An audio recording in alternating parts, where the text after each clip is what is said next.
आप तकब्बुर करने वालों के साथ बैठेंगे तो आपके अंदर भी तकब्बुर आएगा, और जब तकब्बुर आता है इंसान को, वो भी हलाकत के अंदर डालता है। इमाम अब्दुल रहमान बिन जौज़ी अलैहि रहमा फरमाते हैं कि एक उस्ताद अपने शागिर्दों से कहने लगा कि बेटा चलो हज पर, सब चलते हैं हज पर और अल्लाह पर तवक्कुल करते हुए चलते हैं, तोशा कोई भी नहीं लेंगे, पैदल सफर करते हैं। शागिर्दों ने अपने उस्ताद से कहा कि उस्ताद साहब बहुत अच्छी बात है, अल्लाह के घर की तरफ सफर करेंगे और तवक्कुल करते हुए चलेंगे, ज़ाद राह कोई भी नहीं लेंगे ताकि हमारा तवक्कुल भी अल्लाह पर मजबूत हो। अब चल दिए सब हज के लिए।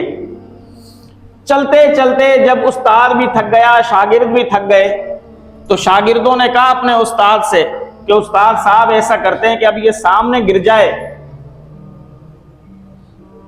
इसका साया पड़ रहा है नीचे, अब हम इसके साए में बैठते हैं ताकि कुछ आराम कर लें, चल चल कर तो थक गए, बुरी हालत हो गई है हमारी। उस्ताद ने कहा चलो अच्छी बात है, कुछ देर के लिए आराम करते हैं, फिर सफर शुरू करेंगे। अब सफर शुरू कर दिया गया। गिरजा के जब साए में पहुंचे, वहां पर पड़ाव किया। सब शागिर्द तो साए में जैसे ही बैठे उनको ऊंघ आने लगी, क्योंकि थके हुए थे बहुत। सारे के सारे शागिर्द सो गए। अब उस्ताद जो था वो टहलने लगा।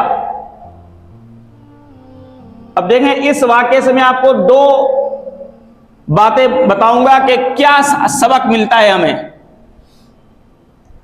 अब वो उस्ताद टहलने लगा, अपने शागिर्दों की भी हिफाजत करने लगा और कहने लगा चलो आसपास के एरिया का मैं जायजा भी ले लूं। वो चलते चलते जब थोड़ा सा दूर गया तो उसने एक लड़की को देखा कि जिसका चेहरा चांद से शर्मा रहा था गिरजा के ऊपर। जैसे ही उसको देखा उसकी दिल की कैफियत ही बदल गई। अब वो उस्ताद जो था, अल्लाह वाला जो था, बड़ा हैरान होने लगा कि मेरे दिल को क्या हुआ। नजर एक डाली है, नजर एक डाली है, इबारत भी गई, तकवा भी गया। फौरन गिरजा के दरवाजे पर पहुंचा, दरवाजे को खटखटाया, राहिब निकला, राहिब को सलाम किया। सलाम करने के बाद उस उस्ताद ने कहा कि बताइए आपके गिरजे के ऊपर जो लड़की रहती है वो कौन है। तो उस राहिब ने कहा मेरी बेटी है। उस आलिम ने कहा कि मैं तुम्हारी बेटी से शादी करना चाहता हूं। राहिब ने कहा कि भाई आप कौन हो। आलिम ने कहा मैं मुसलमान हूं। राहिब ने कहा यह कैसे जायज हो सकता है, मैं नसरानी ईसाई, तुम मुसलमान, ये शादी कैसे हो सकती है। शादी तो नहीं हो सकती, लेकिन अलबत्ता हाँ मैंने अपनी बेटी से वादा किया हुआ है। मैंने अपनी बेटी को कहा था कि जहां तू कहेगी मैं तेरी शादी करूंगा। अब मैं अपनी बेटी से पूछता हूं, अगर वो राजी हो जाती है तो फिर मैं अपनी बेटी की शादी तुझसे खुशी खुशी कर दूंगा। अब वो राहिब अपनी बेटी के पास गया, बेटी से कहने लगा कि एक मुसलमानों का आलिम है, वो तुझ पर आशिक हो गया है, तुझसे शादी करना चाहता है, तुम्हारी क्या राय है। ए मेरी बेटी, मैंने तुझसे कहा था ना मैं तेरी राय का एहतराम करूंगा, तेरी बात मानूंगा और शादी पर तुझे इख्तियार दूंगा। अब तू बता तेरी राय क्या है। वो बेटी कहने लगी कि ए बाबा, वो मुसलमान, मैं ईसाई, कैसे शादी हो सकती है। अब इसकी तो एक ही सूरत है कि वो आलिम ईसाई हो तो फिर मैं उससे शादी करूंगी।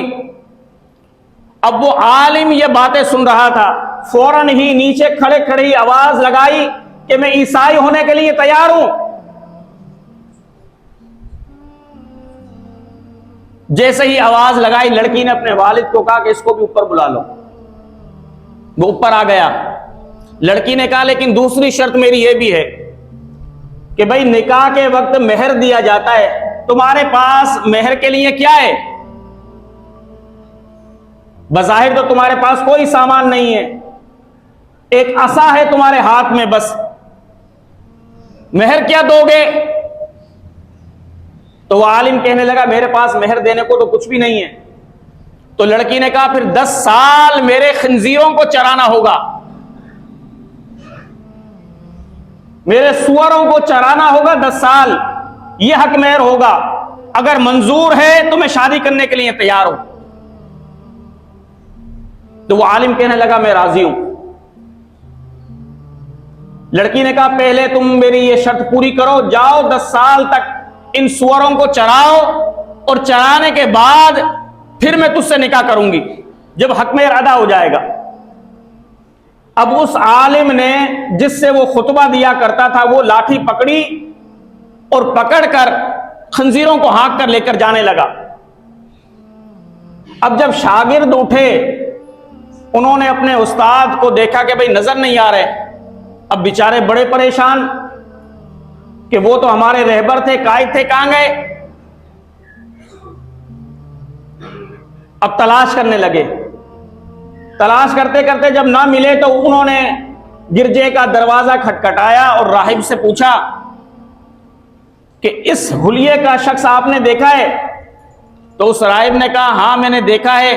अब वो तो लेकिन नसरानी हो चुका है, वो तो खंजीरों को चराने के लिए गया है फला मकाम पर। शागिर्द बड़े हैरान हुए, फौरन ही दौड़ते हुए गए उस मकाम पर। जब शागिर्दों ने देखा कि वो हमारा आलिम, हमारा उस्ताद खंजीरों को असा से हाँक रहा है, इधर उधर उनको संभाल रहा है, शागिर्दों ने जब यह हालत देखी कि सुअरों को, खंजीरों को चरा रहा है, सब के सब शागिर्द रोने लगे, जारो कतारा हो फगा करने लगे, कहने लगे हमारे उस्ताद ये क्या हो गया? तुम तो दीन मोहम्मदी के पासबा थे, तुम तो दीन मोहम्मदी के आलिम थे, तुम तो हमारे रहबर थे, हमारे कायद थे। अल्लाह माफ करे, ऐसा कौन सा गुनाह हो गया कि अल्लाह ने तुम्हें इस राह पर डाल दिया? अब शागिर्दों को जो पढ़ाया था उस्ताद ने, अब वो शागिर्द कुरान की आयतें सुनाने लगे, अहादीस सुनाने लगे, लेकिन वो कहने लगा मुझे तुमसे ज्यादा इल्म है, मुझे कुरान और हदीस ना सिखाओ, जाओ अपना काम करो। अब शागिर्द बड़े मायूस हुए, मायूसी के आलम में कहने लगे चलो अब हज को चलते हैं, अल्लाह के घर में खड़े होकर दुआएं करेंगे कि अल्लाह रब्बुल जलाल हमारे उस्ताद की दिल की कैफियत बदले, और फिर देखेंगे हम क्या होता है। अब सब शागिर्द बेचारे रोते हुए चले गए खाने काबा को, हज वगैरह किया। हज वगैरह करने के बाद जब वापस लौट रहे थे और दिल ही दिल के अंदर दुआ कर रहे थे कि रब्बुल जलाल हमारे उस्ताद को हिदायत दे, जो मुर्तद हो चुका है राह रास्त पर आ जाए। अब वो करीब से जब वापस गुजरने लगे गिरजे के, तो शागिर्दों ने देखा कि एक साया सा करीब बढ़ रहा है। शागिर्द रुक गए। जब वो साया मजीद करीब हुआ तो शागिर्द देखकर हैरान हो गए कि वही उस्ताद दोबारा आ गया।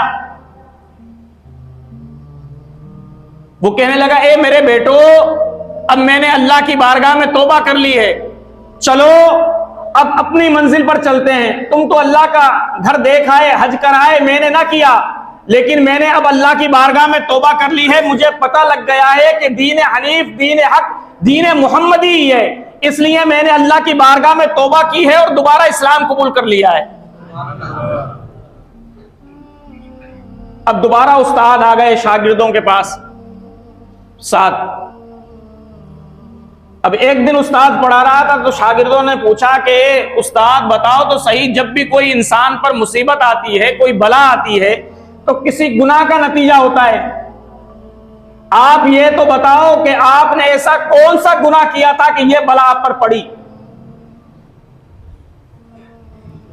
तो उस्ताद ने रोकर कहा कि हाय एक लम्हे का तकब्बुर, एक लम्हे की इज्जत, उस एक लम्हे के तकब्बुर ने, एक लम्हे की इज्जत ने मुझे इस हलाकत के गड़े के अंदर डाला। शागिर्दों ने कहा कि उस्ताद साहब खुलकर बताएं क्या कहना चाहते हैं। तो उस्ताद कहने लगा, एक मर्तबा नसरानी आया एक मेरे पास, वो मुझसे मोहब्बत करता था जैसे मुरीद अपने पीर से मोहब्बत करता है। हालांकि ये याद रखें, अगर कोई गैर मुस्लिम भी आपसे मोहब्बत करे और आपका दिल ये गवाही दे कि ये मेरी मोहब्बत में शायद इस्लाम कबूल कर लेगा या इस्लाम से मुतासिर हो जाएगा, तो फिर तो किसी को हकीर समझना जायज नहीं है ना। हाँ, आपके अमल से मुतासिर होकर वो इस्लाम कबूल कर लेगा, फिर तो वो जितना मजीद करीब आना चाहता है आए, ताकि शायद कि वो ईमान कबूल कर ले। तो उस्ताद कहने लगा, एक मर्तबा वो नसरानी मुझसे आया मिलने के लिए। जब मैं खड़ा हुआ तो वो उसने दोनों हाथ खोले मुझसे गले मिलने के लिए। जैसे ही उसने हाथ खोले मुझसे बगलगीर होने के लिए, तो मैं पीछे हट गया। मैंने कहा, दूर हट, तू नसरानी और मैं मुसलमान, मैं तो तुझसे बेहतर हूं, दूर हट जा। उस्ताद कहने लगा, वो तो बेचारा रोते हुए चला गया। दूसरे दिन आया वो नसरानी और कहने लगा कि ए उस्ताद, मुझे मुबारकबाद पेश करें। कहा कि क्यों मुबारकबाद पेश करूं? कहा कि मैं रात को सोया टूटे हुए दिल के साथ, रोते हुए, ख्वाब के अंदर तुम्हारे नबी ने मुझे जियारत करा दी। और कहा कि ए टूटे हुए दिल वाले क्यों रोता है? मैंने कहा कि मैंने आपके दीन के एक नबी से मोहब्बत की, उसने मुझे ठुकरा दिया। प्यारे मुस्तफा ने फरमाया, उसने ठुकरा दिया लेकिन मैंने तो तुझे नहीं ठुकराया ना। हमारा दीन हक है। अगर चाहता है राह निजात तो इस्लाम कबूल कर ले, इस्लाम के दामन को थाम ले। फिर ये मुस्तफा तुझे गारंटी देता है कि ना तुझे दुनिया के अंदर नाकाम करेगा, ना आखिरत के अंदर नाकाम करेगा। तो वो उस्ताद कहने लगा, वो तो आया मुझे खुशखबरी देने के लिए, मैंने फिर उसको बिठाया, इज्जत भी दी, लेकिन उस गुनाह से मैंने तौबा नहीं की थी जो मैंने एक पल में तकब्बुर किया था। तो अल्लाह रब्बुल जलाल ने मुझे वो सजा दी कि फिर अल्लाह ने मुझे भी नसरानी बनाया जो तुमने देखा। ए मेरे शागिर्दों, फिर अल्लाह ने मुझे भी नसरानी बनाया, मुझे सजा दी कि तू मेरे बंदों का दिल दुखाता है, तकब्बुर करता है, अपने आप को अच्छा समझता है। अब देख मैं तुझे कैसा मजा चखाता हूं। फिर ए मेरे शागिर्दों, जो मेरे साथ हुआ वो तुमने देखा। फिर आपने पढ़ाते पढ़ाते ही नसीहत की कि याद रखो, अगर कभी गुनाह हो भी जाए तो उस गुनाह को मामूली ना समझो, उस गुनाह को कद्दर ना समझो। हुजूर अलैहिस्सलातु वस्सलाम ने फरमाया, वो शख्स हलाक हो जाए जो छोटे से गुनाह को भी मामूली समझे, क्योंकि बाज दफा छोटा सा गुनाह दोज़ख में जाने का सबब बन जाता है। फरमाया, कामिल अकल वाला मोमिन वो है कि जो छोटे से गुनाह को भी बहुत बड़ा समझे और ये कहे कि ये हलाकत के मुझे करीब कर देगा। जब कोई शख्स छोटे से गुनाह को बड़ा समझेगा तो वो अल्लाह की बारगाह में तौबा करेगा और वो हलाकत से बच जाएगा। फिर उस्ताद ने शागिर्दों को नसीहत की कि कितना बड़ा भी इल्म वाला हो जाए कोई, कभी भी तकब्बुर ना करे, ना किसी को हकीर जाने, क्योंकि जो शख्स तकब्बुर नहीं करेगा, हकीर ना जानेगा, तो अल्लाह रब्बुल जलाल उसकी इज्जत के अंदर इजाफा फरमा देगा। लेकिन अगर कोई कितना बड़ा भी आलिम हो, अगर वो तकब्बुर करे, दूसरे लोगों को हिकारत की नजर से देखे, तो अल्लाह रब्बुल जलाल उसको वहां पर मार देगा जहां पर उसका तसव्वुर भी ना होगा।